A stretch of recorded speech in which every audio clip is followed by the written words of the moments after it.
Liberals are hoping they'll get some ammunition today to fight back against accusations of political interference in the justice system when Prime Minister Justin Trudeau's former principal secretary tells his side of the SNCLavalin saga.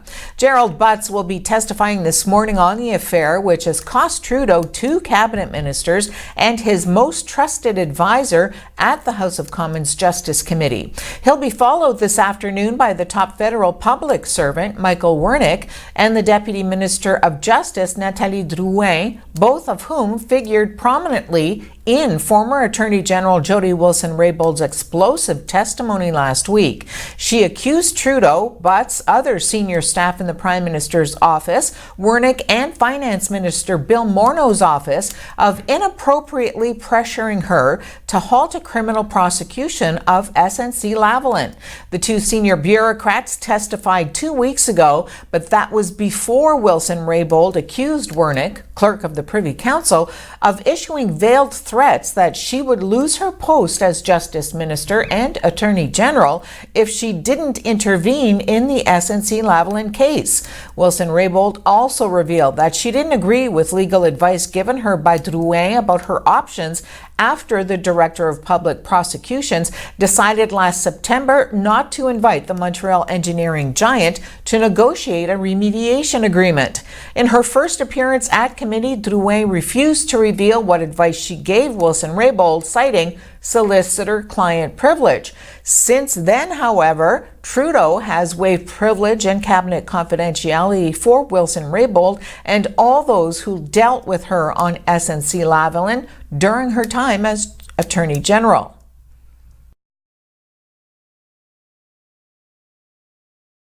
Suites gathered to support women in poverty last evening for the United Way's 2nd annual Tampon Tuesday event held at the Grand Theatre, where they received a tasty treat and a chance to socialize in exchange for either one unopened box of a feminine hygiene product or a cash donation, which will be used to purchase additional products. There were also drop-off locations throughout the city before the event. If you missed out on the event or any of the drop-offs, you can still drop items off at either United Way or Harvest Algoma.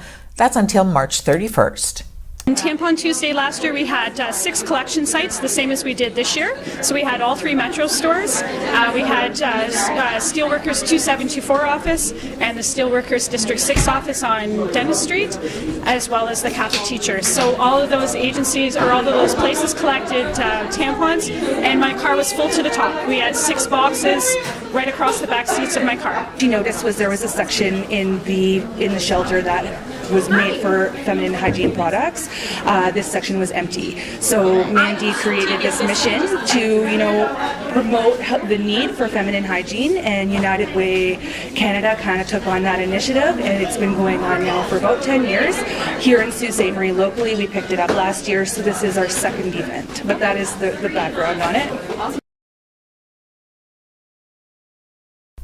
General Motors is ending production at the first of 5 North American plants it wants to close by early next year as part of a company-wide restructuring.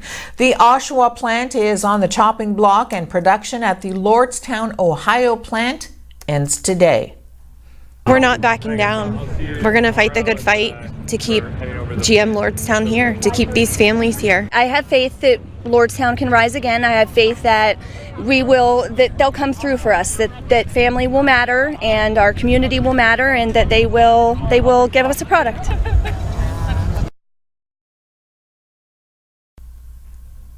Health Canada is looking into whether 2 cannabis companies' sponsorship of a children's charity event last October is in violation of promotion restrictions within the Cannabis Act. Cannabis sector companies Canopy Growth and Halo Labs were among the sponsors of an October 23rd event in support of kids, cops, and computers for the Merry-Go-Round Children's Foundation, whose honorary chairperson is Federal Organized Crime Reduction Minister Bill Blair. During the annual event called Inspiration Night, held in Toronto, the cannabis company's logos were used in a poster of sponsors and other materials, according to pictures posted by the nonprofit online.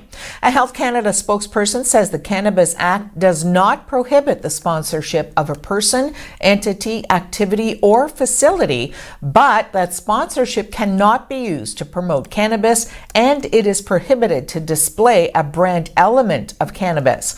Health Canada spokesperson Jeffrey Legault-Tivierge said that Health Canada has followed up with the company to ensure it's aware of the promotion's prohibitions, and it understands that the foundation has removed the names of the cannabis companies from the list of sponsors on its website.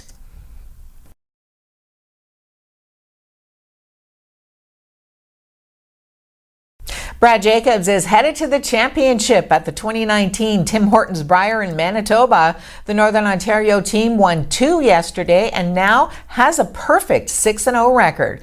Jacobs and third Ryan Fry, second EJ Harnden, lead Ryan Harnden, and fifth Lee Toner had a 9-5 win over Manitoba's Mike McEwen last night. In the morning draw, Jacobs beat Saskatchewan's Kirk Myers 7-5.